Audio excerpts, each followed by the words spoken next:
Hello दोस्तों, मैं उम्मीद करता हूँ कि आप सब लोग ठीक होंगे। आज मैं जिस टॉपिक के ऊपर बात कर रहा हूँ वो हमारी पाकिस्तान एयरफोर्स के ऊपर है। सबसे पहले तो मैं पाकिस्तान एयरफोर्स को सलाम पेश करता हूँ, सलूट पेश करता हूँ और उन सारी फोर्सेस को सलूट पेश करता हूँ जो हमारे मुल्क की हिफाजत कर रही हैं।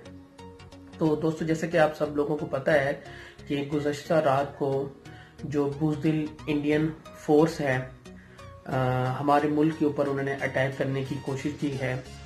तो जो कि रात तकरीबन 2:45 या 50 का टाइम था। तो जिस रास्ते से वो लोग आए हैं, तो देखें, जो एक बहादुर फौज होती है जब वो अटैक करती है तो सामने से अटैक करती है। ये नहीं होता कि वो पीछे से रात के टाइम अटैक करके उसके बाद बर्बादी करके तबाही करके चली जाए। ऐसी फौज को कोई भी फौज कभी भी बहादुर फौज नहीं कहलाती। तो उसके बाद इन लोगों ने जो हरकत की है, उसके बाद उन्होंने अपनी जो मीडिया के अंदर ये शोशा छोड़ दिया है कि हमने जी वहां जाके पाकिस्तानी फौज के जो इलाके बर्बाद कर दिए हैं, उनके बंदों को मार दिए हैं, बर्बादी कर दी है और वहां आके उन्होंने वायला मचाया हुआ है। तो सबसे पहले तो मैं आप सब लोगों को ये बता दूं, और बल्कि आप लोगों को भी पता होगा कि ऐसा कुछ भी नहीं हुआ। और अभी आप इस वीडियो के अंदर एक पिक्चर देख सकते हैं जिसके अंदर सारी उन्होंने क्लियर किया हुआ है कि कहां पर आई थी और किस तरीके से अटैक हुआ है, उसके बाद ये लोग कैसे भाग गए हैं। तो ये इंडियन फोर्स का शुरू से ही ये इन लोगों का तरीकाकार रहा है। ये लोग अटैक करते हैं, अटैक करने के बाद फिर जब हम लोग जवाबी कार्रवाई करते हैं तो ये लोग क्या करते हैं, भाग जाते हैं। तो shame on you Indian force कि इस तरीके की आप लोग हरकत कर रहे हैं। और हमारे पाकिस्तानी जवानों को मैं दोबारा सलाम पेश करता हूं जिन्होंने दोबारा इनके ऊपर जवाबी कार्रवाई की। तो विद इन 3 मिनट्स के अंदर जब हमारी फोर्स ने रिस्पॉन्ड किया है तो ये लोग अपना सामान छोड़कर भाग गए हैं। ये है इंडियन फोर्स। अगर ऐसी इंडियन फोर्स है तो इसके लिए हमारे जवान ही काफी हैं।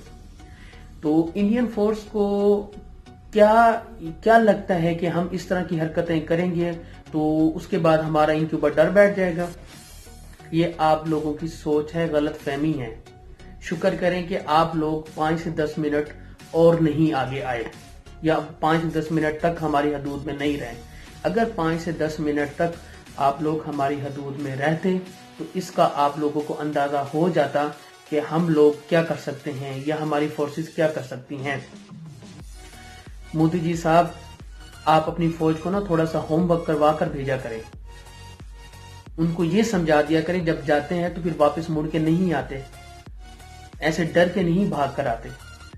और इंडियन जितने भी ये लोग हैं जो आप लोगों को बताया जा रहा है, आप लोगों को टोटल गलत बताया जा रहा है और आप अपनी फोर्स को बल्कि मैसेज दें कि इस तरीके से अगर आप लोग काम करेंगे तो आपका अपना ही नुकसान होगा। तो मैं पूरे पाकिस्तानियों को ये चीज क्लियर कर दूं कि जब इन्होंने अटैक किया है तो विद इन 3-4 मिनट्स के बाद हमारी फोर्सेस जो एयर फोर्सेस हैं वो फौरन रेड अलर्ट हो गई थी। उन्होंने फौरन जब रिस्पॉन्ड किया है तो ये लोग अपना वहीं पे जो भी सामान था वो छोड़ के भाग गए हैं। हमारा कोई जवान नहीं मरा। जहां पे इन्होंने अटैक करने की कोशिश की वहां पे एक आदमी जख्मी हुआ है, वो भी नहीं मरा। तो अगर मर भी जाता तो वो तो शहीद होता, तो उसके लिए फख्र की बात होती। तो कहने का मकसद ये था कि ये लोग इतने ही डरपोक हैं, हमेशा इन्होंने पीछे से वार किया है। ये बेसिकली जो इंडियंस हैं जो काफिर हैं वो हमेशा होता ही बुज़दिल है। इन लोगों का काम ही यही होता है कि अटैक करना, अटैक करने के बाद देखना जब वो हावी हो रहे हैं तो फिर भाग जाना। मैं एक दफा दोबारा सलूट पेश करता हूं हमारी पाकिस्तान एयरफोर्स को जिन्होंने हमेशा फौरी कार्रवाई की है, इनको रिप्लाई किया है, इनको मार भगाया है और ये लोग हैं इसी काबिल। तो दोस्तों, आप लोगों को अगर मेरी वीडियो पसंद आई है तो इसको जरूर लाइक करें और दूसरे लोगों तक पहुंचाएं ताकि हमारी पूरी पाकिस्तानी नेशंस को पता लगे कि ये लोग क्या करते हैं और फिर आगे उनका क्या तरीकाकार होता है।